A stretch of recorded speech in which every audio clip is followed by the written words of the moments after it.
Then one of them laughed, and while eating a waffle, painted a picture that made him feel awful. You're puny. You're silly. You're not all that smart. You can't use your wings, and you're no good at art. That picture, too, was placed in his pack and made his heart slump just as low as his back. I'm ugly, I'm foolish, and so very small. I don't think I should be with Snoodles at all. And so he decided to get out of town. His wings hung so low that they dragged on the ground. He walked past the tower and out of the city. He walked through the fields and thought, My, this is pretty.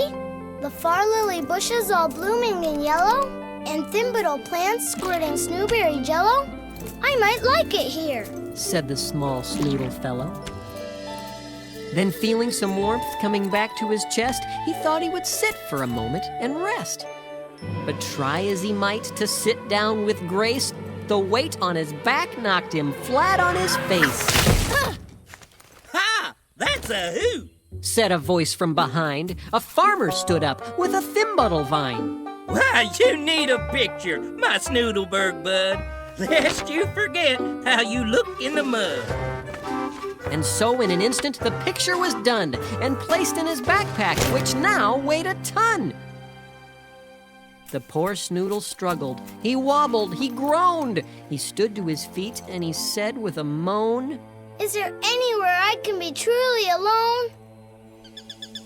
Just then overhead flew two red-snootered finches, winging their way toward the peak of Mount Ginches.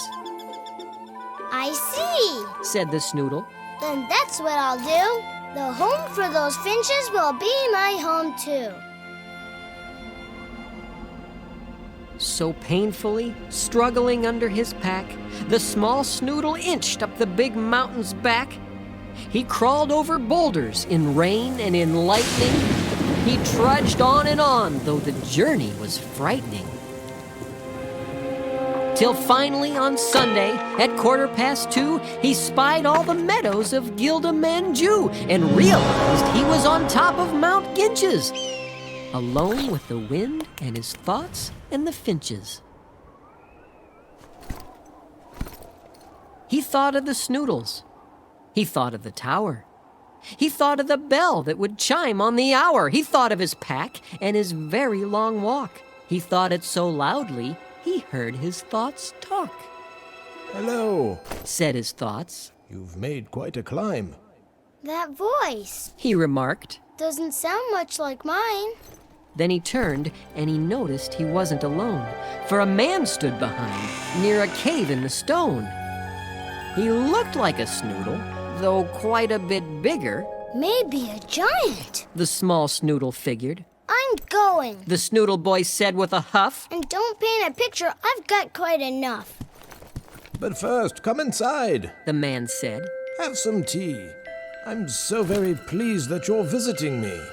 The Snoodle boy stopped, though he'd only gone inches, and stared at the stranger he'd found on Mount Ginches. He didn't seem angry. In fact, he looked kind.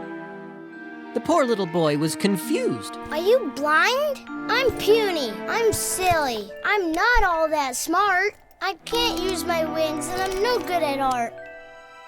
The stranger leaned down with a pain in his heart. Who told you these things? He asked. How do you know? These pictures I have in my pack tell me so. The small Snoodle sniffled and started to go. First, if you please, let me look at this art. That makes your pack heavy and weighs down your heart. Then, picture by picture, he unpacked the bag that bent the poor Snoodle and made his wings sag. Dear boy, said the man, these look nothing like you. Then into the fire the pictures he threw. He rose from his chair, saying, Wait there, you'll see that what you need most is a picture from me. The Snoodle sat patiently, sipping his tea. Then from a room in the back he returned and said, Dear little Snoodle, it's time that you learned what you really look like.